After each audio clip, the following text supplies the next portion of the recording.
20 years of monthly job numbers from 1990 to 2010.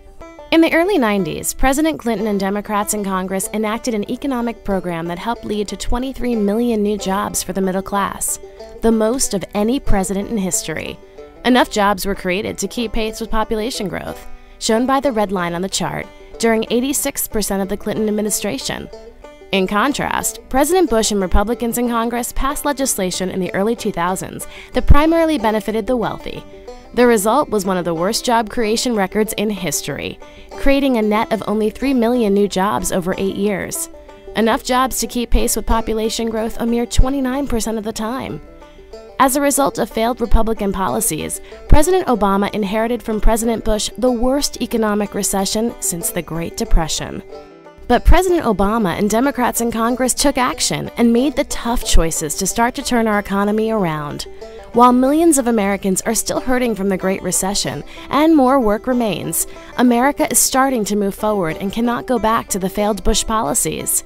Some of the actions Democrats took to jumpstart our economy were cutting taxes to small businesses and 95% of American workers, rebuilding roads, bridges, and infrastructure critical to our economy, investing in teachers, saving hundreds of thousands from being laid off by cash-strapped local governments, incentivizing clean energy like wind, solar, and plug-in hybrid cars to create jobs and move us towards energy independence.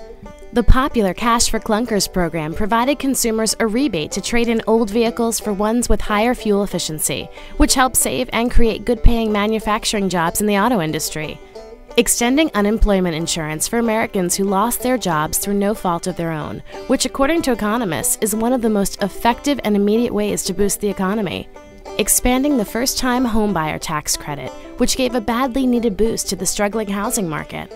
Democrats also gave tax incentives to small businesses to hire unemployed Americans, and a report by the Treasury Department shows that from February to June 2010, small businesses hired 5.6 million new workers who had been unemployed. A recent report showed that without the actions taken by President Obama and Democrats, 8 million more American jobs would have been lost. Democrats know that more needs to be done, and we are taking action. Over the past month, House Democrats have introduced the Make It in America agenda, designed to increase manufacturing and create good-paying manufacturing jobs. The first piece of that agenda is to be signed into law. The U.S. Manufacturing Enhancement Act will make it easier and cheaper for American manufacturers to produce goods, grow their business, and create jobs. Nearly all of these actions were accomplished despite lockstep opposition from the Republicans in Congress, who promised to return, quote, to the exact same agenda, unquote, they pursued with President Bush over the last decade. But America can't afford to move back to the failed Republican policies of the past. America needs to continue to move forward.